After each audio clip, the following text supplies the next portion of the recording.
Merci d'être là aujourd'hui. J'espère que vous avez pris un biscuit, un thé. On essaye de faire ça cool. Mon nom est Renato Oliveira. Je suis conseiller aux futurs étudiants ici à Polytechnique Montréal.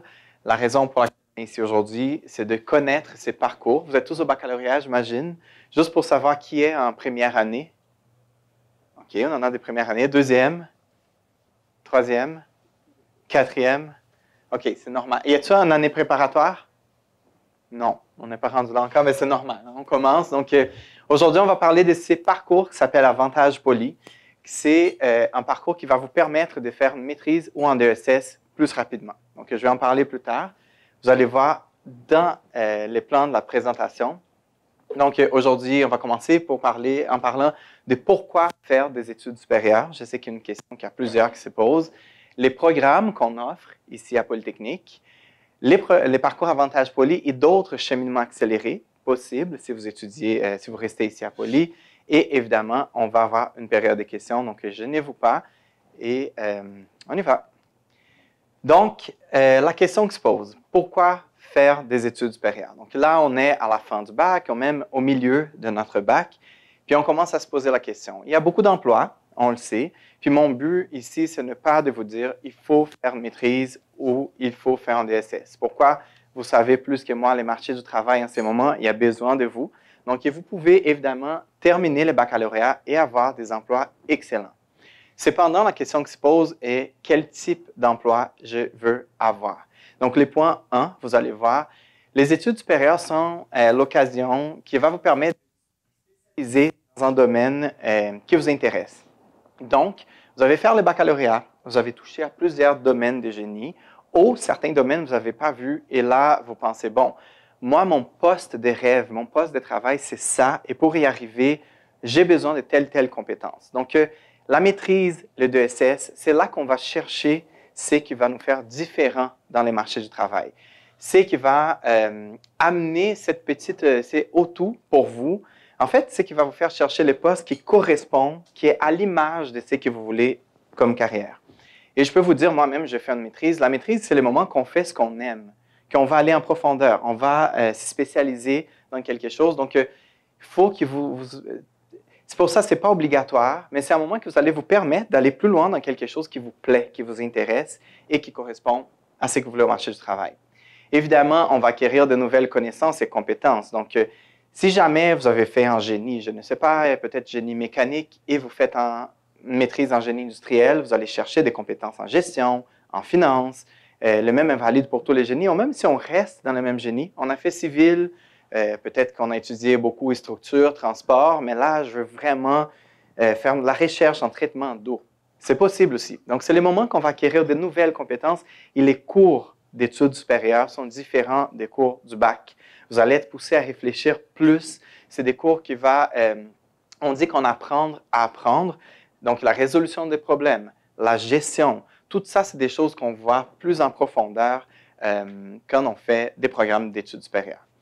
Évidemment, on va mener un projet complexe du début à la fin. Là, je parle autant de recherche, donc ça peut être un projet de recherche, ou un projet de stage. Les employeurs, ils savent que vous avez fait une maîtrise à Polytechnique Montréal, vous avez mené un projet, vous êtes capable de faire de la gestion de projet, donc ça donne aussi ces sauts sur votre CV, de dire, moi, je suis capable de gérer un projet complexe, et être plus compétitif à l'échelle nationale et internationale. Donc, oui, il a beaucoup d'emplois, mais si jamais il y a un poste qui est très bien payé, c'est le poste de vos rêves et l'employeur, il y a plusieurs CV à traiter, à qui il va donner?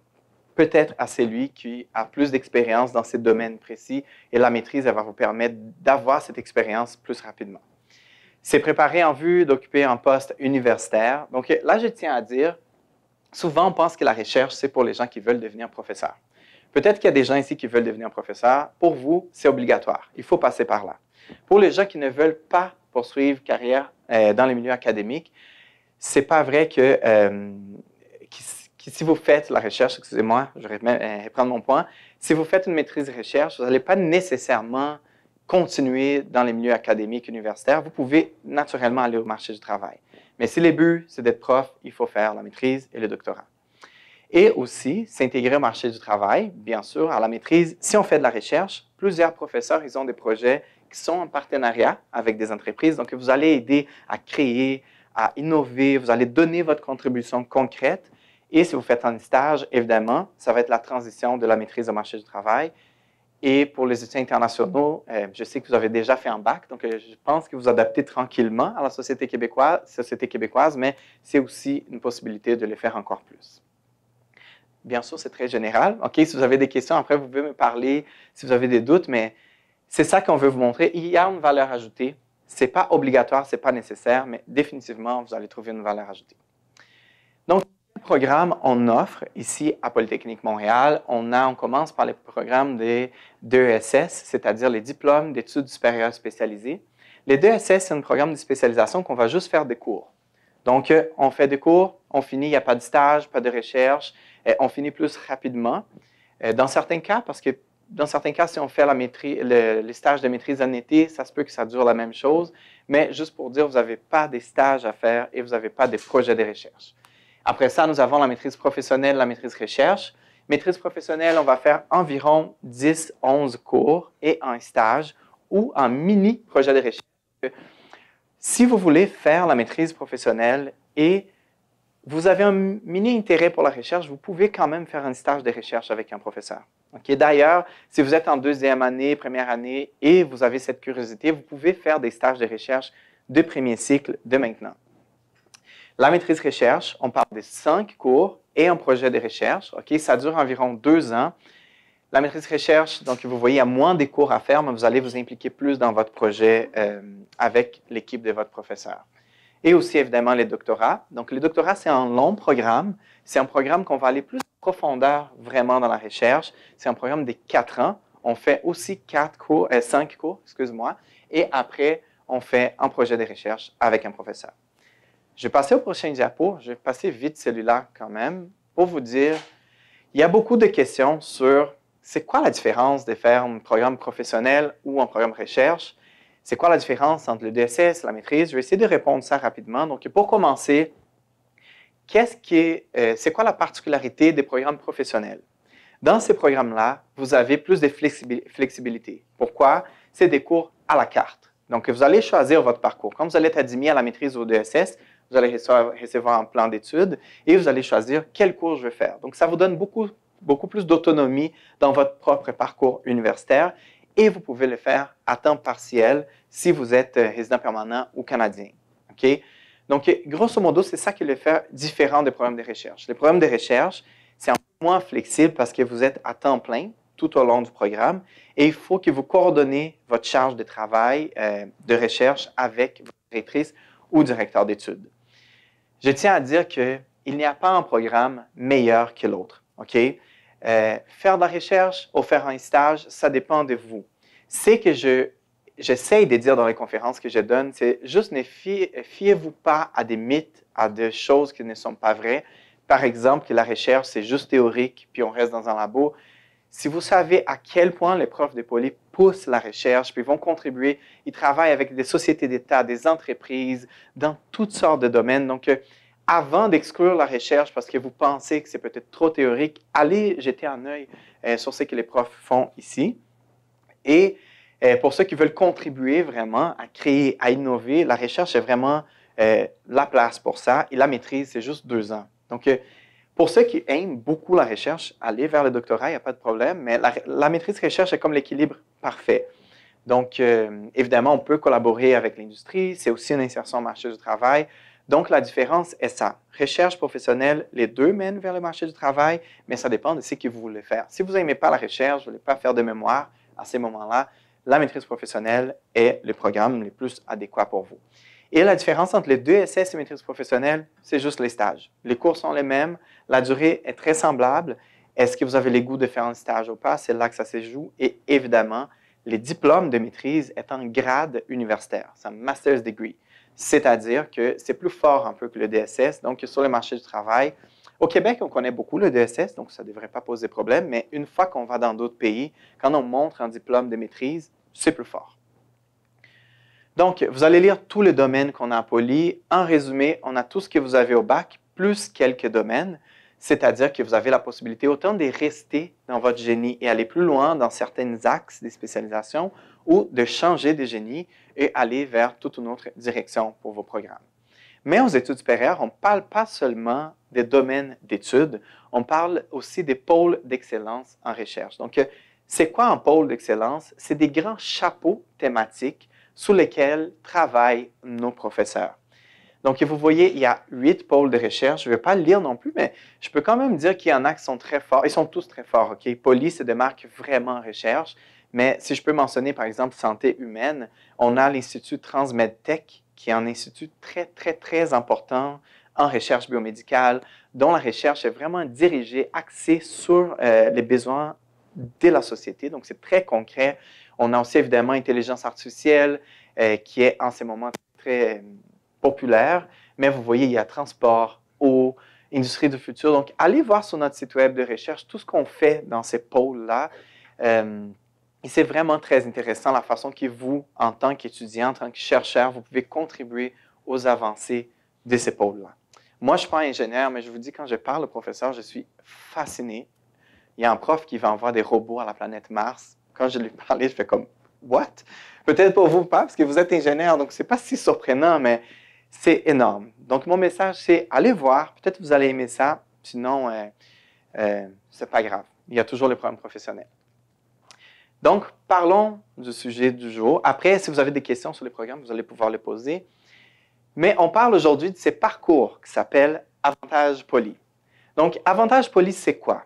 C'est cette possibilité que les étudiants au baccalauréat de Polytechnique Montréal ont de se faire créditer jusqu'à 15 cours du bac à la maîtrise. C'est-à-dire, dans d'autres mots, reste ou reviens à Poly pour ton DSS sur la maîtrise, puis fais-toi reconnaître jusqu'à 15 crédits, c'est-à-dire, c'est une économie de temps et une économie d'argent. Ça peut couper, par exemple, le DSS, si vous faites créditer 15 crédits, ça fait couper le programme à la moitié, la maîtrise presque à la moitié. Donc, pourquoi on fait ces conférences? Parce qu'il y a plusieurs étudiants qui terminent les parcours à Poly et ne savent pas qu'ils peuvent faire ça. Donc, ça va vous permettre de finir une maîtrise. Des fois, dans une année, c'est fini. Vous avez votre bac, maîtrise, et c'est fait. Dans un langage plus administratif, c'est les règlements des études supérieures. On voit l'article 5.3.7 qui vous permet de faire ça. Donc, vous pouvez vous bénéficier de ça. Là, j'imagine qu'il y a déjà des questions qui commencent à apparaître dans votre tête. On va avancer. C'est quoi ces 15 crédits qui peuvent être crédités? Donc, normalement, quand vous faites l'orientation au bac, vous faites des cours semi-remil. Donc, c'est ces cours-là qu'on cible. Et même si vous avez fait d'autres, c'est un maximum de 15 crédits. Il faut réussir ces cours-là avec la note BO+. Ça, c'est un autre critère. Il faut que ces cours-là soient approuvés par votre future directrice ou directeur d'études ou de recherche. Donc, il y a une étape d'approbation. Et quand vous allez faire créditer ces cours du bac à la maîtrise, ils vont être notés avec la note Y dans votre relevé de notes à la maîtrise. Ça, c'est juste une affaire administrative, mais juste pour que vous sachiez.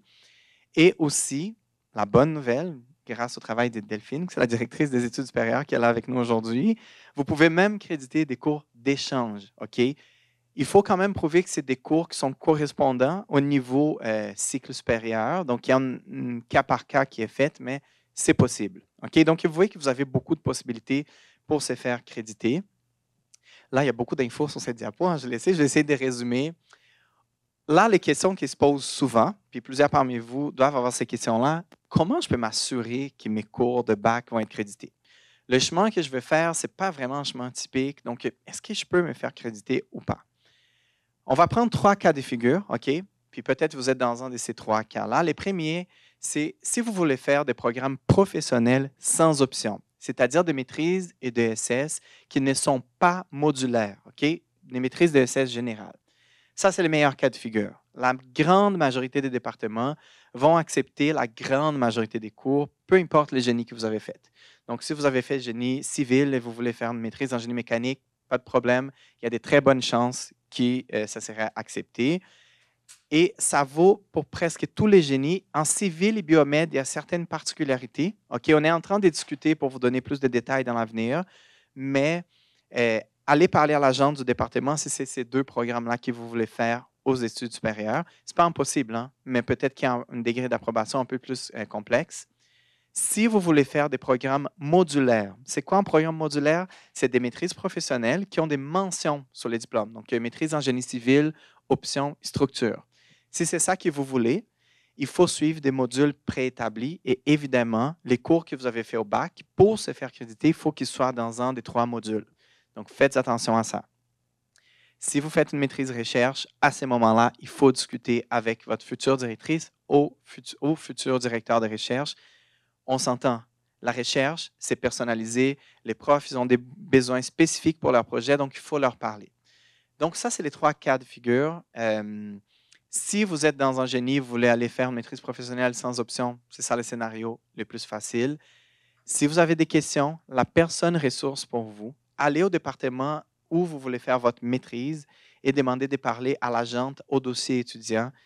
Les agentes ou l'agent, ils vont vous guider par rapport à ces choix-là. Et là, c'est en rouge. Attention pour les gens qui veulent la recherche.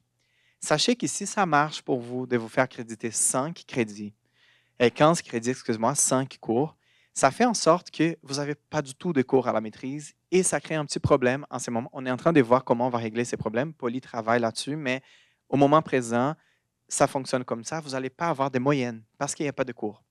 Donc, c'est qu'on conseille, si vous voulez garder une moyenne, faites-vous créditer un maximum de 12 cours ou sinon, prenez un cours de 1 crédit obligatoire à la maîtrise et la note de ces cours va être la moyenne de votre programme.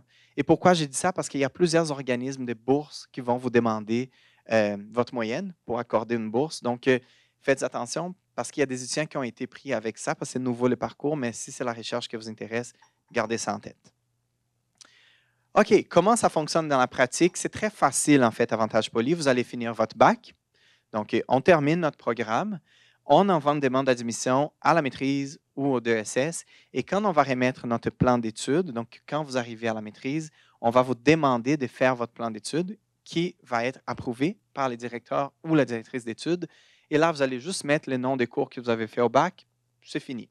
Là, bien sûr, le prof va approuver, mais comme je dis, les chances d'approbation sont assez élevées.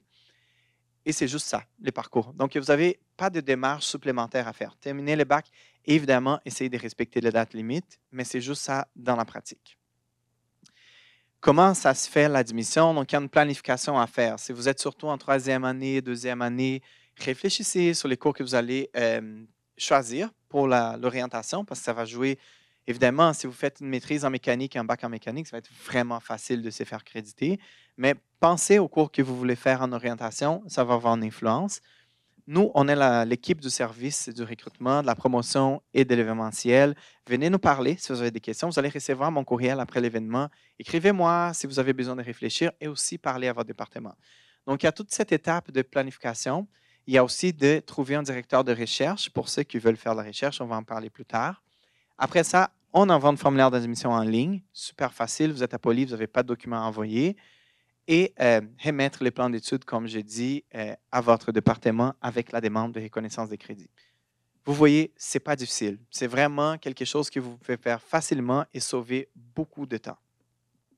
Donc, après ça, on va parler de trouver un directeur ou directrice d'études ou de recherche. Okay? D'études, on n'a pas besoin, comme je dis, mais comment vous faites pour trouver la directrice ou le directeur de recherche si vous voulez la maîtrise recherche ou le doctorat? Donc, première option, vous avez des cours en ce moment. Peut-être qu'il y a des profs qui, vous voyez les cours, puis vous disiez, ah, j'aimerais travailler avec elle, avec lui. Allez parler au prof en personne. C'est l'avantage d'être à Poly. Dites, moi, j'aimerais faire une maîtrise recherche dans tel domaine. J'ai vu que vous travaillez dans ce domaine-là. Est-ce qu'il y a des places? Est-ce qu'il y a des financements? Donc, allez parler au prof. Sinon, sur la page qui a été indiquée sur l'écran, la page recherche de notre site web, vous allez recevoir aussi par la suite de la conférence, il y a la liste avec tous les professeurs de Poly selon tout ce qu'ils font. Okay? Vous pouvez filtrer par expertise et vous allez voir en détail ce qu'ils font et vous pouvez contacter les profs directement. Sur le site web, il y a tous les détails sur ces contacts. Vous êtes des étudiants en Poly, je peux vous dire, vous avez déjà la porte ouverte. Si les profs ne peuvent pas vous accueillir, c'est une raison vraiment de disponibilité, de budget, d'équipe, mais c'est vraiment, quand on dit qu'on est étudiant de Poly, les professeurs, ils savent de tous les parcours que vous avez faits, en fait. Donc, les portes sont ouvertes. Donc, vous pouvez écrire au professeur. Sur le site web, il y a tous les conseils de comment écrire le courriel, quoi mettre en pièce jointe. Il y a aussi une page sur ces sites-là qui a des projets de recherche offerts. D'ailleurs, cette semaine, j'ai reçu la sollicitation d'un professeur en génie mécanique, professeur Farbod, qui a des projets en intelligence artificielle et vision par ordinateur. Donc, si vous êtes en génie informatique, électrique, mécanique et vous aimez ces sujets-là, professeur Farbod est là des financements là. Comme il est prêt à recevoir des étudiants, donc écrivez-le. Je dis ça parce qu'il nous a parlé cette semaine. Donc, vous pouvez voir d'autres projets. Donc, il y a une liste avec tous les projets offerts, mais ce n'est pas tous les professeurs qui mettent les projets. Donc, sentez-vous à l'aise de communiquer avec d'autres professeurs si jamais votre domaine n'est pas là. Donc, c'est ça. Là, rapidement, 2 autres cheminements accélérés. Si vous aimez vraiment la recherche, si vous avez des bonnes notes et vous voulez aller direct au doctorat, c'est possible. OK? Donc, ça prend juste un 3,2 sur 4 et l'appui d'une directeur ou directrice des recherches. Donc, c'est ça. Si vous finissez les bacs et vous voulez aller au doctorat, c'est possible. Faites juste attention au fait il faut aimer la recherche. Donc, si c'est ça que vous voulez, let's go. Sinon, commencez par la maîtrise et par la suite, vous allez faire la transition. Est-ce qu'il y a des gens à la maîtrise ici? Personne? Donc, je vais sauter ces points, mais sachez que vous pouvez commencer la maîtrise et passer directement au doctorat après. Je pense que ça fait le tour. Il y a une liste des ressources d'information que vous pouvez contacter. Évidemment, mon travail, c'est de répondre à vos questions. Donc, vous pouvez les poser là, au cours des prochaines minutes, ou sinon m'écrire après la conférence.